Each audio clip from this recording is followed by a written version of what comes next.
So, talk about your music. My music again. What about like some of your first drops or what you got dropped? Do you have some albums out? Tell us all about that. I got an album drop. It's just that for my first album, it was all done off headphones and a computer, you know. So it wasn't like it wasn't done professionally. And then I started going to this engineer and producer, shout out Shaq and Cash Hills. Yeah, man, I've been going to them and they blessed me. Shaq is a wizard, and he brought my voice out. Like, he made me honestly feel like I cannot work with nobody else.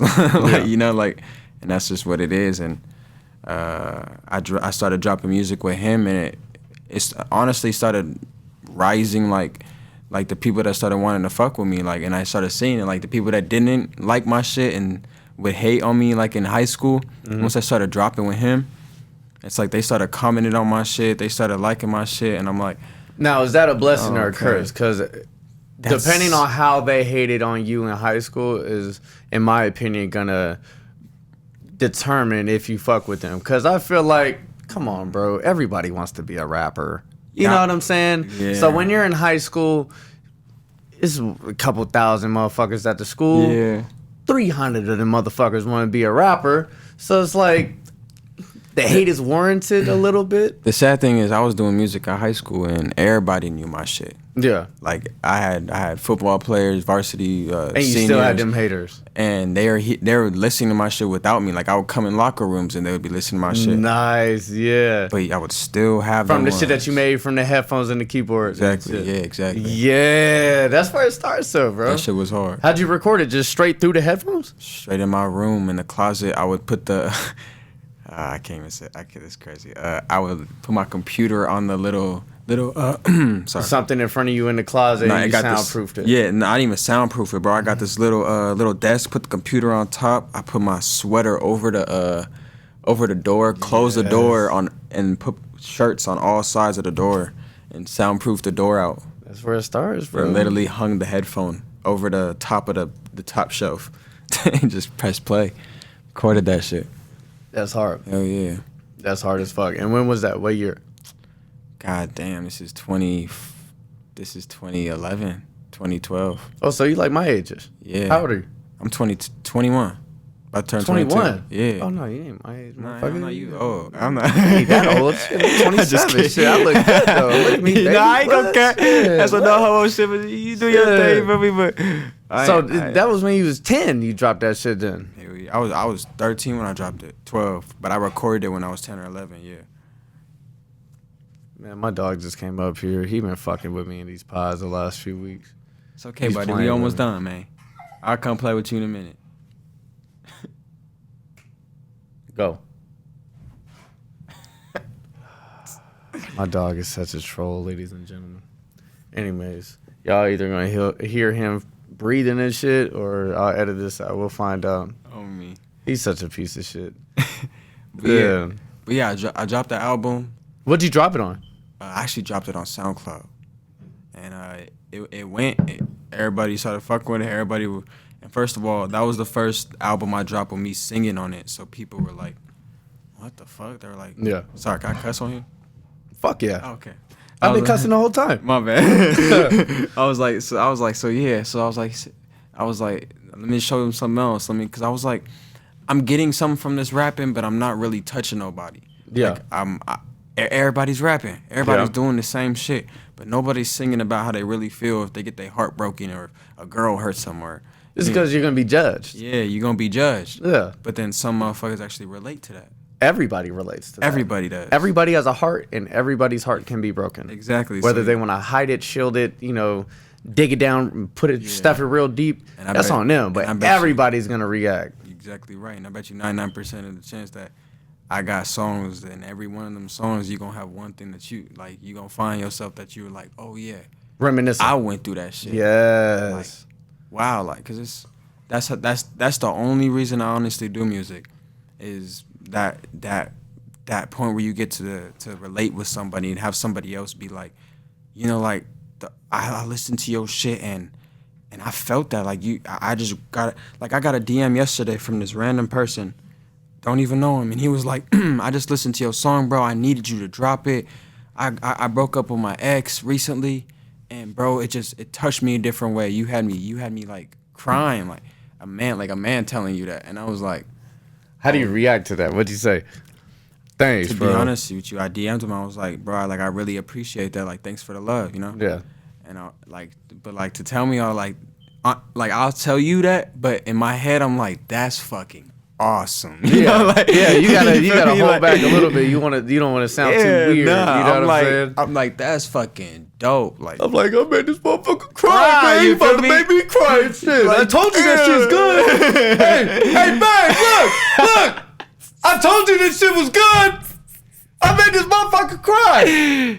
Oh, me, not for real. That made me. That honestly, the recent past year, I've been in my head. Like I've been re-listening to a lot of music, and I haven't been dropping shit. So it's making me feel like my music is like it's not good enough, you know. So I'm like, that's what I'm just going through. You feel me? So it was like once I started getting messages like that, and it's like I asked for God for a sign, you know. I was like, let me see a sign, you know, like that I should keep doing this, or if I shouldn't, you know. So I was like, that was the fucking sign. And the people started DMing me out of nowhere, talking about, bro, like I'm relating, like I got a paragraph, like talking about like his whole family, like how my music got him through shit he probably wouldn't have gotten through, like listening to shit like that, like that's why motherfuckers should be doing music, like and if you're affecting one person like that, chances are you affecting a lot. Yeah, it's just a matter of them hearing it. It's an ear. Yeah, that's bro. all I need. So as soon as you get them few little compliments, that's everything. Yeah, and these are teenagers too. Some of these are teenagers, so it's not like grown. Like it's kids that are sitting here like fucking with it. Yeah. It's like, so if the kids is fucking with it, the grown motherfuckers are gonna be shocked. Because I'm singing. I'm not sitting here. I'm affecting them through R&B, through shit that's probably before our time. You feel me? Before your time. You feel me? It's like Brian McKnight. You feel me? Like all them. That's how I'm trying to come. I'm trying to bring all that back. I'm not trying to rap. No, I'm not saying these artists are bad, but I'm not trying to rap like all them new boys that are coming out, you know, like like T-Pain said, we got a baby, we got a little baby, we got don't them all need that already. shit. We got them all already. Yeah, we need something else. We got them all already. Yeah, and there's not that many R&B male singers that are really doing this shit. Not at all. And it's not even that I could just do R&B. It's like I'll hop on a drill song with you and start rapping about killing motherfuckers. Yeah. Like that's just how it is. Multi-talented. Now you can reach many different audiences. Exactly. Yeah. That's dope, bro. So, like, what do you got going right now? You said you haven't been releasing it. You've been going back, re-listening to shit. You're trying to push that bar to the next level. What's going on right now? So right now, man, I've honestly just been dropping snippets on Instagram, trying to catch a wave almost, trying to catch people that like really fuck with me right now. Yeah. And then I'm just gonna throw this album out in 2 months. I ain't even say this anywhere, but in 2 months I'm just gonna drop an album. Talk Smack with Mac exclusive. The Lost motherfucking Dom is about to drop his next album. He said in 2 months. It's gonna be called A Lost Boy. A Lost Boy? Nah, The Lost Boy. Yeah. And it's just gonna be all about, honestly, it's gonna be about me. It's the Lost Dom, you know. It's gonna be about everything about me growing up as a kid, everything about, you know, everything I went through, you know, just the hard shit. You feel me? Yeah. No soft shit. It's no party shit. It's gonna be some real, like, you gonna have to sit down and buckle up and like listen up to and this really shit. listen to what the fuck you're saying, because you're saying some shit. Yeah, it's gonna be hard. Man, I know you got some shit finished on that motherfucker. You need to send that over to me, man. I got you, man. Yeah, so after this pod, hit me with an airdrop, at least one or two. I got you. Yeah, man, because I really fuck with it. So 2 months, you got that album dropping. Like, you got videos and shit out? So listen, I got one video done, and it's to High Class, this little single I got out. But every song to this album dropping, I'm gonna have a video.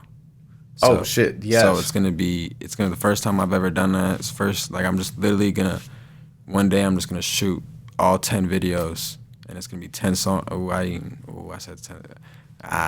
Yeah, it's gonna be 10 songs on that motherfucker. 10 songs, 10 videos. That's a lot of work. Yep. So how do you plan on releasing the videos? You say you're dropping the album in 2 months. I'm just gonna be dropping all the songs, and then albums is gonna be flooding, week after week.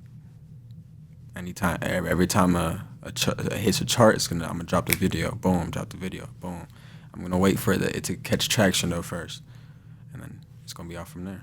Nice, bro. When you drop the album, get back on the pod. We'll talk about that shit. Hell yeah. The Lost motherfucking Boy, bro. Hell yeah. That shit is gonna be hard. After, the little shit I heard in the garage, what I heard last week, I'm fucking with it. I'm fucking with it. I like to sing and shit, bro. You can ask my boys. I be trying to sing all the time. I can't sing for shit, but I be trying real hard. Bro said he be trying real hard. Yeah, bro. 100% effort all time.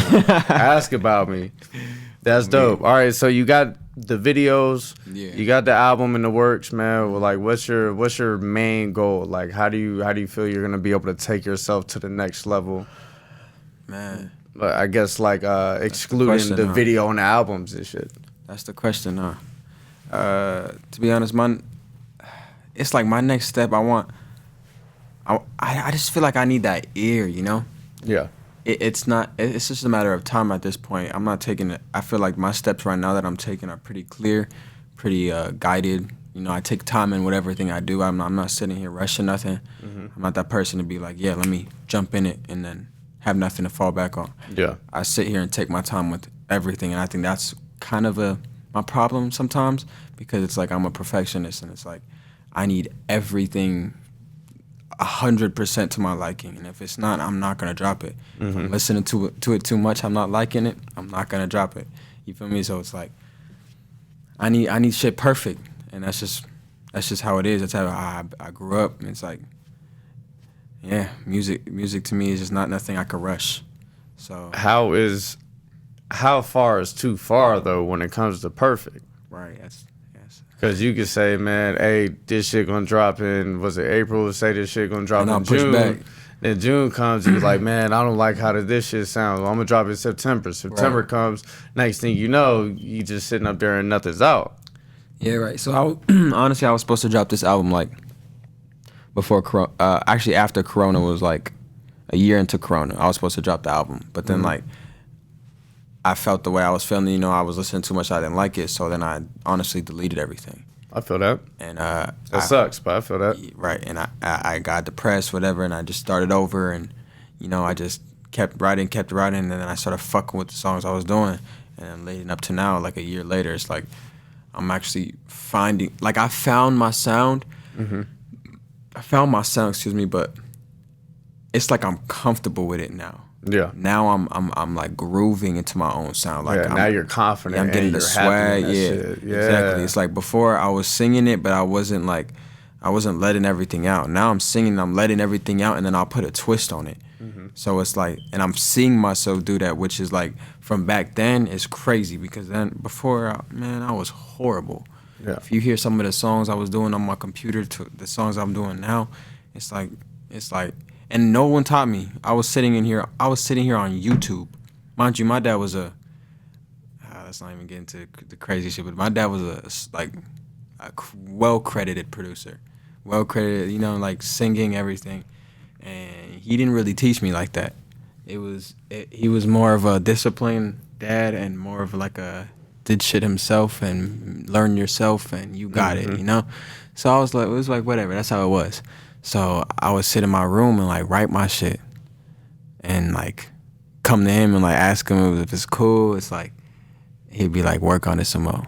And I feel like him doing that made me the way like I am with my music. Like made me like when I would come to him with like good shit as a kid. I'm talking about like pages of lyrics, and he'd be like, nah, do it again, or keep working on it.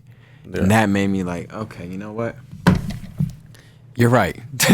I see what he's trying to drill in my head. And ever since then, it was like, it gave me the consistency of making this music. Like, it made me want to work harder and make sure everything is perfect to the way like it should be, or it should sound. Yeah. That's how. And that's shit. That's gonna get the audience to, you know, the best package. You know, you dropping that package off to them of something that you're trying to sell to them. Hey, bro, come fuck with me, and this is why. Exactly. You want that package to be perfect. I could dig it, bro. Yeah. As long as you could balance that perfection and delay Yeah, you'd be all right. It's hard. It's hard as fuck. I can only imagine. That's why I'm glad I'm in the podcast game. I'm turning and burning these motherfuckers. He just gets to sit here talking about these motherfuckers. Yeah, man. I'm like, man, let me just sit here, fucking, let me do this pod, kick this shit off on Wednesday, and then I'm gonna do another one on Thursday. But with music, it's like, man, there's so many levels to it.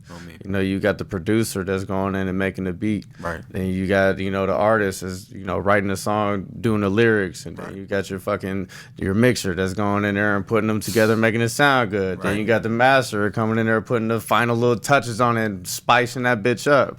Did you get the stems or did you get the MP3? And you know, send it everywhere. Yeah, bro. It's a lot of steps to this shit that people don't really think about. And it's like, shit, man, like, to get a perfected, you know, masterpiece, you know, one track at a time, that shit takes a lot of work. It's not just one person. Yeah, it takes a team effort, for sure. Yup. Not just one person. Yeah, man. So you say you were, when you first started, you were producing, you were making beats. You do that at all now? Nah, I threw that shit down. Yeah. Because your heart and soul is more into the actually writing the lyrics and singing and shit. That too, and then when I figured out, like, see, I know I have rhythm, but then when it comes to making beats, it's like that shit's a whole different level. Yeah. Like that shit, motherfuckers make it easy, make it look easy, but that shit is not easy making beats. So like it made me, I wasn't enjoying it. Like I would have, you have to sit there and learn that shit for real. Like put your time and effort for real. Just to learn beats. Same thing with music, but the thing is I was in love with singing. Yeah. I wasn't in love with making beats, and I caught that. I was like, you know what? I don't like this. You feel me? Man, let me go to this. I understand, like, making beats is a process, and there's so many different types of beats that you can make. So many different types of sounds. Producers and engineers, they're crazy. You know? Man, I seen one of the homies make hundreds, if not thousands of beats over the last 8 years. Yeah, it's wild. It's crazy. Them motherfuckers, like what Kanye say, doing 5 beats a day for 3 summers. So mean. 5 beats a day, that's a lot of fucking work, bro. But it's like, what are you willing to do to make it to the top? What are you willing to do to everything? Get the bread, you know, fuck being, you know, famous. Whoever says that shit is, when Kanye said he made 5 beats a day and shit, whoever says that shit was hard, or you ain't gonna make that. You ain't gonna make it. It's like you gotta look at that and be like, you know what? I'm finna do that shit too. Yeah, I'm gonna do 7. Yeah, I'm gonna do 20. You feel me? It's like that. That's the only push you ever gonna have if you trying to make it into any industry, music, sports, straight anything. Up. That's anything. Because it's always next man up and everything. Man, there's billions of motherfuckers on this planet trying to take everyone's head off. Yes, that's just a fact. You're either gonna fuck or get fucked. Straight up. That's life. That's life for real. That's the harsh part, but yeah, that's life for real. Mm-hmm. Yeah, man, this shit is wild. Hell yeah, man. All right, well, man, Dom, every time I have somebody get on my pod for the first time, I sit back, I shut up, I give you the spotlight. It's your camera over here. Let my talk smackers know anything in addition that you want them to know. You know, your Instagram, you know, your social medias, where to find your music, whatever the fuck it may be. There you go, right there. What's up, man? It's your boy, the Lost Dom, in this motherfucking building, you feel me? And I ain't came here to joke around. I'm a little crippled, though, you feel me? But I got all my music on all platforms. The Lost Dom on anything. YouTube, Apple Music, Pandora, you feel me? SoundCloud. You can find all the newest shit. I just flood that shit with anything. And I just need everybody to know to keep y'all heads up for anything, man. Keep moving. Don't let anybody put you down in anything. Don't let nobody tell you that you can't make it or you can't do shit, because you didn't watch everybody around you make it. You didn't watch everybody around you get the shit that you couldn't have got because of you listened to the person that said that shit to you. Feel me? Keep working, man. Fuck yeah, man. Fuck the haters. That sums it up for this episode of Talk Smack with Mac. Lost motherfucking Dom in here, man. I appreciate it, bro.